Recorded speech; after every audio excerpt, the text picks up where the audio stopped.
Well, my name is Jal Hernandez. I am a funeral director at Ponce Funeral Homes, and I currently reside in Brooklyn, New York.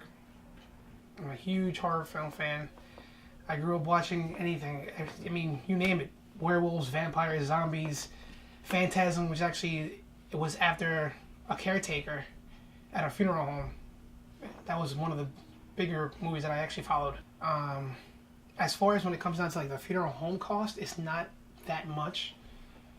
But say you want to do a burial, the burial is really what takes a toll on certain families. It makes them change their mind from a burial to cremation. That burial cost, the cemetery cost, if you don't have a plot, it's an easy down payment on an apartment or a house even sometimes. So that's really like a big shocker to a lot of families.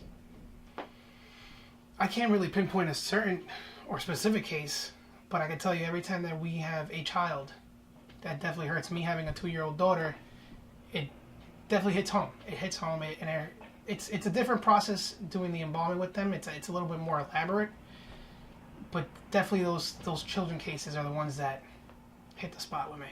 Well, my first time embalming was actually in school. It was more of a scientific approach, but once I came into the field and I did my first embalmment, I thought, wow, this is pretty cool. It was pretty cool. It was just like the movies. I felt like I was in a horror scene. It was pretty cool. Well, depending on the case, certain cases come from the ME, which means they're already opened up and they already had the autopsy done. All their organs are removed. Usually, when we have a house removal case, if we usually aspirate them, we stick the aspirator through the stomach and we just clean out all the coagulated blood that's in there, and then from there we just open up either the femoral artery or the brachial artery, stick the tube in there, clean them out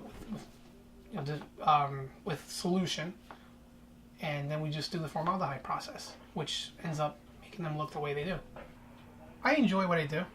It's the passion that I made come true. Sometimes it's a little sad, like I said before, the whole children thing gets to me, but it's part of the job. Someone's got to do it, so. But yeah, I enjoy it overall. Well, usually when families first call, they're looking for a price range. We look to actually work with them and make sure that we find a pretty good price range for them, depending on what kind of case they want to do. If it's direct cremation, if it's a burial, if it's 1-day or 2-day cremation, it all depends on the family. And then from there, I ask them to come in. We set up an appointment. I take basic information sheet, and then we work from there. Daily duties consist of, me obviously coming in, turning the alarm off, cleaning the chapels, making sure everything's right, cleaning the casket rooms, the showroom, making sure everything is pristine, pretty much, and making sure when the family comes in, they feel some sort of, how do you put it, they feel a good ambiance being in here, that they feel that this funeral home is right for them.